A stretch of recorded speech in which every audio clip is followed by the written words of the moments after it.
Hello, ഞാൻ ഷാലു വിനു. എല്ലാവർക്കും എൻ്റെ ചാനലിലേക്ക് സ്വാഗതം. അല്ല, നമ്മുടെ ചാനലിലേക്ക് സ്വാഗതം. ഭക്ഷണപ്രിയരാണ് ഒരുമാതിരി എല്ലാ മലയാളികളും, അല്ലെ? ഞാനൊക്കെ ആണെങ്കിൽ ടെൻഷൻ അടിച്ചു കഴിഞ്ഞാൽ ഭക്ഷണം വാരി വലിച്ച് കഴിക്കുന്ന കൂട്ടത്തിലാണ്.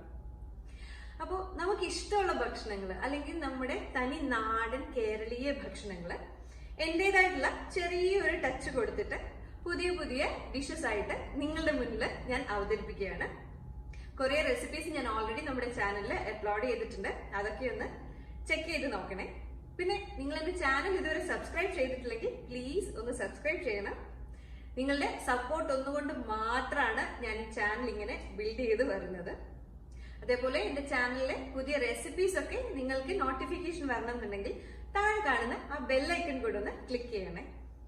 അപ്പോൾ ഇന്ന് നിങ്ങൾക്ക് വേണ്ടിയിട്ട് ഞാൻ എന്ത് സ്പെഷ്യൽ ആയിട്ടുള്ള റെസിപ്പിയാണ് റെഡിയാക്കുന്നതെന്ന് കാണണ്ടേ? നമുക്ക് നോക്കാം. നമ്മുടെ ഇന്നത്തെ റെസിപ്പി നല്ല കിടുക്കാച്ചി ഒരു ചിക്കൻ ടിക്കയാണ്. ഇത് നമുക്ക് റെസ്റ്റോറൻറ്റിലൊക്കെ കിട്ടുന്ന അതേ ടേസ്റ്റിൽ തന്നെ വീട്ടിൽ പെട്ടെന്ന് ചെയ്തെടുക്കാൻ പറ്റും. ഇതിന് ഒരുപാട് സമയമൊന്നും ആവശ്യമില്ല. ജസ്റ്റ് ഇതൊന്ന് മാരിനേറ്റ് ചെയ്ത് വെക്കുന്ന ടൈം മാത്രം മതിയാവും. വളരെ പെട്ടെന്ന് തന്നെ നമുക്കിത് റെഡിയാക്കി എടുക്കാനും പറ്റും. നല്ല കിടുക്കൻ ടേസ്റ്റും ആയിരിക്കും. നല്ല ജ്യൂസി ആയിട്ടുള്ള ഒരു ചിക്കൻ ടിക്കയാണ് ഇന്ന് ഞാൻ നിങ്ങൾക്ക് കാണിച്ചു തരാൻ പോകുന്നത്. ഇതൊരു തവണ നിങ്ങൾ വീട്ടിലുണ്ടാക്കി കഴിഞ്ഞാൽ പിന്നെ റെസ്റ്റോറൻറ്റിൽ നിന്ന് വാങ്ങുകയില്ല. അത്ര ടേസ്റ്റി ആയിട്ട് തന്നെ നമുക്കിത് വീട്ടിൽ ഈ ജ്യൂസി ആയിട്ടുള്ള ചിക്കൻ ടിക്ക റെഡിയാക്കി എടുക്കാം. അതിന് വേണ്ടിയിട്ട് ഞാനിവിടെ 750 ഗ്രാം ചിക്കൻ എടുത്തിട്ടുണ്ട്. ഞാനിത് ബോൺലെസ് ആണ് എടുത്തിരിക്കുന്നത്. പിന്നെ ഇതിലേക്ക് ഒരല്പം കറിവേപ്പില വേണം. 3 ടേബിൾ സ്പൂൺ തൈര് വേണം. ഞാനിവിടെ ഇതേപോലെ ഒരു ചെറിയ സവാള ക്യൂബായിട്ട് കട്ട് ചെയ്തെടുത്തിട്ടുണ്ട്. നിങ്ങൾക്ക് ക്യാപ്സിക്കം കയ്യിലുണ്ടെങ്കിൽ അതും ക്യൂബായിട്ട് കട്ട് ചെയ്തെടുക്കാം കേട്ടോ. ഒരു നാരങ്ങ, 1 table spoon ginger garlic crush ചെയ്തത്, 1/2 ടീസ്പൂൺ മഞ്ഞൾപ്പൊടി, 3 ടീസ്പൂൺ മുളക് പൊടി, 1 ടീസ്പൂൺ മല്ലിപ്പൊടി, 1 ടീസ്പൂൺ ഗരം മസാല, 1/4 ടീസ്പൂൺ കായപ്പൊടി, 1/2 ടീസ്പൂൺ ജീരകപ്പൊടി. പിന്നെ നിങ്ങൾക്ക് ടേസ്റ്റിനനുസരിച്ച് കുരുമുളക് പൊടി കൂടെ വേണമെന്നുണ്ടെങ്കിൽ ഇതിൽ ചേർക്കാം കേട്ടോ. അപ്പോൾ ഇത്രയും സാധനങ്ങൾ ഉണ്ടെങ്കിൽ നമ്മുടെ ചിക്കൻ ടിക്ക നമുക്ക് പെട്ടെന്ന് തന്നെ റെഡിയാക്കി എടുക്കാം. ആദ്യം തന്നെ ഒരു വലിയ ബൗളിലേക്ക് നമുക്ക് തൈര് ഒഴിച്ചു കൊടുക്കാം. ഇനി നമുക്ക് ഇതിലേക്ക് മഞ്ഞൾപ്പൊടി ചേർക്കാം. 1/2 ടീസ്പൂൺ മഞ്ഞൾപ്പൊടിയും കാശ്മീരി റെഡ് ചില്ലി പൗഡറാണ് നമ്മളിതിലേക്ക് ചേർത്ത് കൊടുക്കുന്നത്. അപ്പം നമ്മുടെ ഈ ഒരു ചിക്കൻ ടിക്കയ്ക്ക് നല്ല കളറും ഉണ്ടാവും. ഇനി നമുക്കിതിലേക്ക് ഗരം മസാലയും മല്ലിപ്പൊടിയും ഇതിലേക്ക് ആവശ്യത്തിനുള്ള ഉപ്പും ചേർത്ത് കൊടുക്കാം. ഉപ്പൊക്കെ ആദ്യം കുറച്ച് ചേർത്തിട്ട് പിന്നെ ലാസ്റ്റിൽ മാരിനേഷന് ശേഷം ടേസ്റ്റ് നോക്കിയിട്ട് വേണമെങ്കിൽ കുറച്ചുകൂടെ ചേർത്ത് കൊടുക്കാം. ഇനി നമുക്ക് ജീരകപ്പൊടി ഇതിലേക്ക് ചേർക്കാം. ഞാനിവിടെ ഒരു 1/2 ടീസ്പൂൺ ജീരകപ്പൊടിയാണ് ചേർത്തിരിക്കുന്നത്. ഇനി ഇതിലേക്ക് കുറച്ച് കായപ്പൊടി കൂടെ ചേർത്ത് കൊടുക്കാം. ഇത് ഓപ്ഷണലാണ് കേട്ടോ. ഞാനിതിലേക്ക് ഒരു 1/4 ടീസ്പൂൺ മുതൽ 1 ടീസ്പൂൺ വരെ കുരുമുളക് പൊടിയും ചേർക്കുന്നുണ്ട്. ഇനി ഇതിലേക്ക് ഒരു വലിയ നാരങ്ങയുടെ പകുതി നാരങ്ങ നീര് നമുക്ക് ചേർത്ത് കൊടുക്കാം. ഇനി ഇതെല്ലാം കൂടെ നമുക്ക് നല്ലതുപോലെ ഒന്ന് മിക്സ് ചെയ്തെടുക്കണം. ഇതൊട്ടും കട്ട പിടിക്കാതെ നല്ല ലൂസായിട്ട് തന്നെ നമുക്ക് ഇതൊന്ന് മിക്സ് ചെയ്ത് കിട്ടണം. ഇനി നമുക്കിതിലേക്ക് കുറച്ച് കറിവേപ്പില ജസ്റ്റ് ഒന്ന് കട്ട് ചെയ്ത് ചേർക്കാം. നല്ല ചെറുതായിട്ട് ഇതൊന്ന് കട്ട് ചെയ്ത് ചേർക്കുകയാണെങ്കിൽ നല്ലൊരു ടേസ്റ്റ് ഉണ്ടാവും. നമ്മൾ ഈ ജിഞ്ചർ ഗാർലിക് പേസ്റ്റൊക്കെ വീട്ടിൽ തന്നെ ചെയ്ത് ഇടുന്നതാണ് നല്ല ടേസ്റ്റ് ഉണ്ടാവുക. ഇനി ജിഞ്ചർ ഗാർലിക് പേസ്റ്റും ഇതിലേക്ക് ചേർക്കാം. ഞാൻ ജസ്റ്റ് ഇതൊന്ന് ക്രഷ് ചെയ്തെടുത്തിരിക്കുകയാണ്. അപ്പോൾ നിങ്ങൾക്ക് വേണമെങ്കിൽ ഈ ഇഞ്ചിയും വെളുത്തുള്ളിയും ചതയ്ക്കുന്ന കൂട്ടത്തിൽ തന്നെ കറിവേപ്പില കൂടെ ചതച്ച് ഇതിലേക്ക് ചേർക്കാം. ഇനി നമുക്ക് ഇതെല്ലാം കൂടെ മിക്സ് ചെയ്തെടുക്കാം. ഇപ്പോൾ നമ്മുടെ മസാല റെഡി ആയിട്ടുണ്ട്. ഇനി നമുക്കിതിലേക്ക് നമ്മൾ കഴുകി കട്ട് ചെയ്ത് ഡ്രൈ ആക്കി വെച്ചിരിക്കുന്ന നമ്മുടെ ചിക്കൻ ചേർത്ത് കൊടുക്കാം.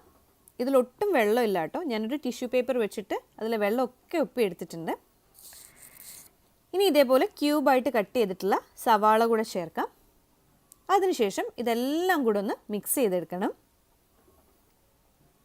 ക്യാപ്സിക്കം ഉണ്ടെങ്കിൽ അതും ഈ സമയത്ത് ഇതേപോലെ ക്യൂബായിട്ട് കട്ട് ചെയ്ത് ചേർക്കാം. അപ്പം എല്ലാം കൂടെ നല്ലതുപോലെ ഞാൻ മിക്സ് ചെയ്തിട്ടുണ്ട്. ഇനി നമുക്കിതൊന്ന് മൂടി വയ്ക്കാം. ഇതൊരു 1 മണിക്കൂറെങ്കിലും മിനിമം മാരിനേഷന് വെക്കണേ. 3 മണിക്കൂർ മാരിനേറ്റ് ചെയ്ത് വെച്ചിട്ടാണ് ഈ ഒരു ചിക്കൻ ടിക്ക റെഡിയാക്കേണ്ടത്. അപ്പോഴായിരിക്കും നല്ല ഒരു ടേസ്റ്റ് ഉണ്ടാവുക. നമ്മുടെ ഈ ഒരു ടിക്ക ഒക്കെ നല്ല ജ്യൂസി ആയിട്ട് നമുക്ക് കിട്ടുക. ഞാനിപ്പോൾ ഇത് 3 മണിക്കൂർ മാരിനേറ്റ് ചെയ്ത് വെച്ചിട്ടുണ്ട്. ഇനി ഇതിൻ്റെ മുകളിലായിട്ടൊരു 1.5 ടീസ്പൂൺ എണ്ണ കൂടെ നമുക്ക് ഒഴിച്ചു കൊടുക്കാം.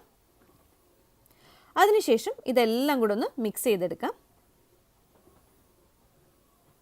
നിങ്ങൾക്ക് ഒരുപാട് സമയം ഇല്ലയെന്നുണ്ടെങ്കിൽ 1 മണിക്കൂറോ അരമണിക്കൂറോ ഒന്ന് മാരിനേറ്റ് ചെയ്ത് വെച്ചാൽ മതിയാവും. മിനിമം 1 മണിക്കൂറെങ്കിലും ചെയ്ത് വെക്കുന്നതാണ് ടേസ്റ്റ് ഉണ്ടാവുന്നത്. ഇനി ഇതേപോലെ നമ്മൾ സ്ക്യൂർ എടുത്തിട്ട് ഇതിലേക്ക് ചിക്കൻ പീസ് നമുക്കൊന്ന് അറേഞ്ച് ചെയ്യാം. ആദ്യം ഒരു ചിക്കൻ പീസ് വയ്ക്കാം. അതിനുശേഷം നമുക്ക് നമ്മുടെ സവാള വച്ചു കൊടുക്കാം. ക്യാപ്സിക്കം ഉണ്ടെങ്കിൽ ആദ്യം ചിക്കൻ, പിന്നെ ക്യാപ്സിക്കം അല്ലെങ്കിൽ സവാള അങ്ങനെ വെച്ചു കൊടുക്കാം. ഇനി നമുക്ക് വീണ്ടും ഇതിലേക്ക് ചിക്കൻ വച്ചു കൊടുക്കാം. ഇപ്പം നിങ്ങളുടെ കയ്യിൽ സ്ക്യൂവേഴ്സ് ഇല്ലെങ്കിൽ ചോപ്സ്റ്റിക്ക് വേണമെങ്കിലും എടുക്കാം കേട്ടോ. ഞാനിപ്പോൾ ഇവിടെ ചോപ്സ്റ്റിക്കാണ് എടുത്തിരിക്കുന്നത്. അപ്പോൾ ഇതേപോലെ നമുക്ക് എല്ലാം ഒന്ന് അറേഞ്ച് ചെയ്ത് കൊടുക്കാം. ഇത് ഓവർ ക്രൗഡഡ് ആവാൻ പാടില്ല. ഇതിൻ്റെ ഇടയ്ക്ക് ചെറിയ സ്പേസ് ഉണ്ടാവണം. അപ്പോഴേ നമുക്ക് എല്ലാ സൈഡും നല്ലതുപോലെ ഒന്ന് ഫ്രൈ ആയിട്ട് വെന്ത് വരുള്ളൂ. അപ്പോൾ ഇത് ജസ്റ്റ് നമുക്ക് കുറച്ചൊരു സ്പേസ് ഇട്ടതിന് ശേഷം വേണം ഇതെല്ലാം ഒന്ന് അറേഞ്ച് ചെയ്ത് വെക്കാനായിട്ട്. ഇത് ഫുള്ളായിട്ട് വെക്കാൻ പാടില്ല. ഇതേപോലെ നമുക്ക് അടുത്ത സെറ്റും അറേഞ്ച് ചെയ്യാം.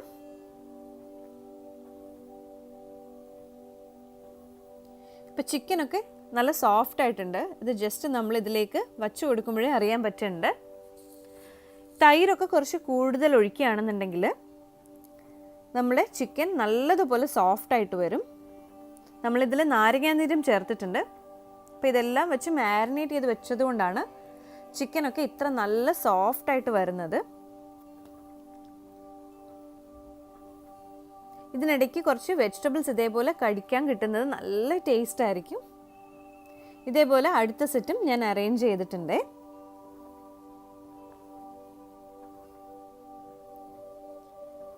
ഞാനിപ്പോൾ ഇതൊരു 5 സ്റ്റിക്കിൽ റെഡിയാക്കി എടുത്തിട്ടുണ്ട്. ഇടയ്ക്ക് കുറച്ച് സ്പേസ് കൊടുത്തിട്ടാണ് ഞാനത് അറേഞ്ച് ചെയ്തിരിക്കുന്നത്. അപ്പോഴേ എല്ലാ സൈഡും നല്ലതുപോലെ വെന്ത് വരുള്ളൂ. ഇനി ഞാൻ ഇന്ന് ഇത് ചെയ്യുന്നത് ഒരു അയൺ സ്കില്ലറ്റിലാണ്. നിങ്ങൾക്കൊരു നോർമൽ പാനിൽ വേണമെങ്കിൽ ഇത് ചെയ്തെടുക്കാം. ഒരല്പം എണ്ണ ഒഴിച്ചതിന് ശേഷം അത് ചൂടാവുമ്പോൾ നമുക്ക് ഓരോരോ സ്റ്റിക്കായിട്ട് ഇതിലേക്ക് വച്ചു കൊടുക്കാം. വലുതാണെങ്കിൽ ഒരു 2 സ്റ്റിക്ക് ഒരേ സമയം വച്ചാൽ മതിയാവും. ഒരു മീഡിയം സൈസ് ആണെങ്കിൽ 3 സ്റ്റിക്ക് വരെ വയ്ക്കാം. അത് ഓരോ പാത്രത്തിൻ്റെ വലുപ്പത്തിനനുസരിച്ച് ചെയ്യണം. ഇനി നമുക്കിതൊരു മീഡിയം ഫ്ലെയിമിൽ വച്ചിട്ട് റെഡിയാക്കിയെടുക്കാം. ഇതിപ്പോൾ എന്തായാലും ജസ്റ്റ് നമുക്കൊന്ന് മൂടി വെച്ച് വേവിച്ചെടുക്കണം. ഇതിപ്പോൾ ഞാനൊരു 3-4 മിനിറ്റ് ഒരു മീഡിയം ഫ്ലെയിമിൽ വെച്ച് മൂടി വെച്ചിട്ടുണ്ട്. ഇതിപ്പോൾ അല്ലെങ്കിൽ തന്നെ നമ്മൾ ചിക്കനൊക്കെ ഒന്ന് സോഫ്റ്റായിട്ട് വന്നിട്ടുണ്ട്. പക്ഷെ ഇത് പെട്ടെന്നൊന്ന് വെന്ത് കിട്ടാൻ വേണ്ടിയിട്ടാണ് ഞാനിതൊന്ന് മൂടി വെച്ചത്. ഇപ്പോൾ ഇതിൻ്റെ ഒരു സൈഡ് റെഡി ആയിട്ടുണ്ട്. നമുക്കിനി ഇത് തിരിച്ചിട്ട് കൊടുക്കാം. സൂക്ഷിച്ച് സ്റ്റിക്കിൻ്റെ സൈഡിൽ പിടിച്ചിട്ട് ഇതേപോലെ നമുക്കിതൊന്ന് റൊട്ടേറ്റ് ചെയ്ത് കൊടുക്കാം. ഇതെല്ലാ സൈഡും നമുക്കൊന്ന് ഫ്രൈ ആയിട്ട് വെന്ത് വരണം. അതുകൊണ്ട് നമുക്കിതേപോലെ ഓരോ സൈഡും ജസ്റ്റ് ഒന്ന് റൊട്ടേറ്റ് ചെയ്ത് നമുക്കിതൊന്ന് വേവിച്ചെടുക്കാം.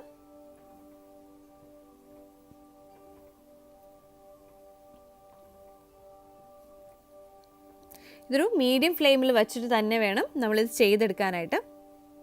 ഹൈ ഫ്ലെയിമിലൊക്കെ പോയി കഴിഞ്ഞാൽ ഇത് പെട്ടെന്ന് കരിഞ്ഞു പോവും. ഇത് സ്ലോ കുക്ക് ചെയ്യുമ്പോഴാണ് നല്ല ടേസ്റ്റ് ഉണ്ടാവുക. ഇപ്പോൾ ഞാൻ ഇതേപോലെ ഓരോ സൈഡും റൊട്ടേറ്റ് ചെയ്ത് വെന്ത് ഫ്രൈ ആക്കി എടുത്തിട്ടുണ്ട്. ഇപ്പം നമ്മുടെ ചിക്കൻ ടിക്ക റെഡി ആയി കഴിഞ്ഞു. നല്ല പെർഫെക്റ്റ് ആയിട്ട് എല്ലാ സൈഡും ആവശ്യത്തിനൊന്ന് റെഡി ആയിട്ട് ഫ്രൈ ആയിട്ട് വന്നിട്ടുണ്ട്. നമ്മൾ ജസ്റ്റ് ഒന്ന് മൂടി വെച്ചതുകൊണ്ട് പെട്ടെന്ന് അത് വെന്തും വന്നിട്ടുണ്ട്. നിങ്ങൾക്ക് വേണമെങ്കിൽ ഇത് കുറച്ച് നേരം കൂടി ഇട്ടിട്ട് നല്ലതുപോലെ ഫ്രൈ ആക്കി എടുക്കാം കേട്ടോ. നമുക്കിനി ഇതേ എണ്ണയിൽ തന്നെ ബാക്കിയുള്ള 2 സ്റ്റിക്ക് കൂടെ വച്ചു കൊടുക്കാം. ഇനി ഇതും ഇതേപോലെ നമുക്ക് മൂടി വെച്ച് ജസ്റ്റ് ഒന്ന് വേവിച്ചെടുക്കാം.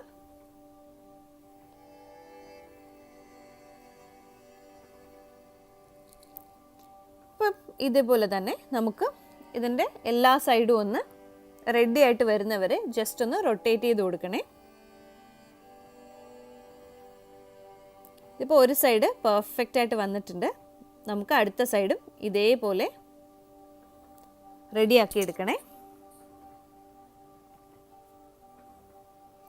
ഇപ്പം നമ്മുടെ എല്ലാ സ്റ്റിക്സും പ്രോപ്പറായിട്ട് നമ്മൾ ചിക്കൻ ടിക്ക റെഡിയാക്കി എടുത്തിട്ടുണ്ട്.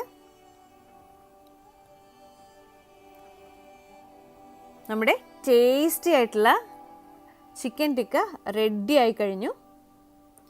ഇനി ഇതേപോലെ ഇതിൻ്റെ മേലെ ഒരല്പം നാരങ്ങ നീര് കൂടെ ഒഴിച്ചു കൊടുത്തിട്ട് നിങ്ങളുടെ കയ്യിൽ ചാട്ട് മസാല ഉണ്ടെങ്കിൽ ഇതിന് മുകളിലായിട്ട് ഒരല്പം ചാട്ട് മസാല കൂടെ വിതറിയിട്ട് നമുക്ക് ഓരോരോ പീസസ് ആയിട്ട് ഈ സ്റ്റിക്കിൽ നിന്ന് എടുത്ത് ജസ്റ്റ് നമുക്കൊരു ഫോർക്കും നൈഫും വെച്ചിട്ട്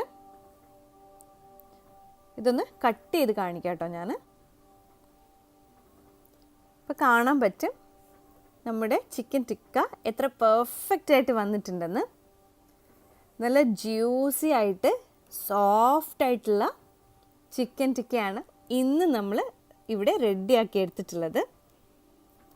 അപ്പോൾ എന്തായാലും ഇനി ചിക്കൻ വാങ്ങുമ്പോൾ ഈ ഒരു ചിക്കൻ ടിക്ക നിങ്ങൾ തീർച്ചയായിട്ടും ട്രൈ ചെയ്ത് നോക്കണം. ഇത് ജസ്റ്റ് നമുക്കൊന്ന് റൊട്ടേറ്റ് ചെയ്ത് റെഡിയാക്കി എടുക്കാനുള്ള ടൈം മാത്രം മതിയാവും. മാരിനേഷനും വളരെ സിമ്പിളാണ്. അപ്പോൾ ഇത് ട്രൈ ചെയ്ത് നോക്കിയിട്ട് എങ്ങനെ ഉണ്ടായിരുന്നു എന്ന് എൻ്റെ കമൻറ്റ് ബോക്സിലൊന്ന് കമൻറ്റ് ചെയ്യണേ.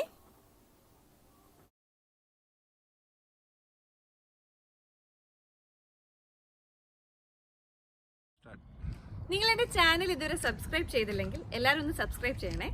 ഈ വീഡിയോ ഇഷ്ടമായെങ്കിൽ ഇത് ഫ്രണ്ട്സിനും ഫാമിലിക്കും ഒക്കെ ഒന്ന് ഷെയർ ചെയ്തിട്ട് ലൈക്ക് ചെയ്യാൻ പറയണേ. Thank you.